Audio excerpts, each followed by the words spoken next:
इस परिवार के लोग अजीब क्यों हैं? समझ में नहीं आता। सभी की उंगलियों में से कुछ उंगलियां कम हैं। सुबह का अखबार पढ़ रहे पापा और सब्जी काट रही मम्मी। डर के मारे जल्दी से लाइक और फॉलो। 29 फरवरी के दिन छोटी लड़की सड़क के किनारे अकेली खुशी खुशी रस्सी कूद रही थी। ठीक उसी समय उसने देखा कि थोड़ी दूरी पर एक आइसक्रीम वैन धीरे धीरे आ रही है। आइसक्रीम खाने की चाहत में वह 120 मील प्रति घंटे की गति से घर की ओर दौड़ पड़ी, ये डरते हुए कि अगर वह धीमी रहेगी तो आइसक्रीम वैन निकल जाएगी। लड़की रसोई में खाना बना रही माँ की ओर दौड़ गई। मेज के पास मासूमियत से टिकी रही, पूरी उम्मीद से माँ को देखती रही, लेकिन सब्जियां काट रही माँ ने उस पर ध्यान नहीं दिया। माँ की कोई प्रतिक्रिया नहीं देखकर उसने फिर से माँ की एप्रन खींची, ये संकेत देने के लिए कि वह आइसक्रीम खाना चाहती है। फिर माँ ने सारी सब्जियां साइड में खिसका दी और फिर दोनों हाथों से उसके गालों को हल्के से दबाया।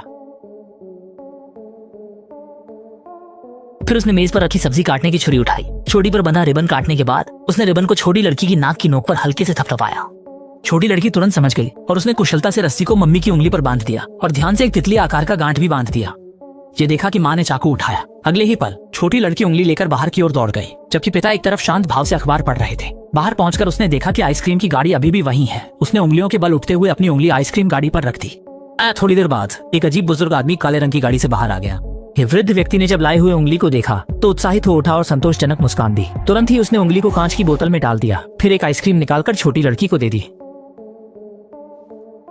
ले लिया। आइसक्रीम मिलने के बाद छोटी लड़की भी खुश होकर आइसक्रीम खाने लगी। थोड़ी ही देर बाद छोटी बहन भी माँ के पास आ गई और बड़ी बहन की तरह माँ की एप्रन को खींचने लगी, पर माँ की कुछ उंगलियां अभी भी बहनों के लिए कुछ आइसक्रीम के लिए काफी थी। अच्छा हुआ कि उनके पास एक प्यार करने वाले पिता भी हैं। देखते ही देखते आइसक्रीम गाड़ी के पास भी कई बच्चे लाइन में लग गए। उनके हाथ में भी उंगली थी जिससे वे आइसक्रीम लेने के लिए आए थे और बहन ने तो 2 आइसक्रीम खा ली। तो सवाल ये है, क्या आप ऐसा आइसक्रीम खाना चाहेंगे?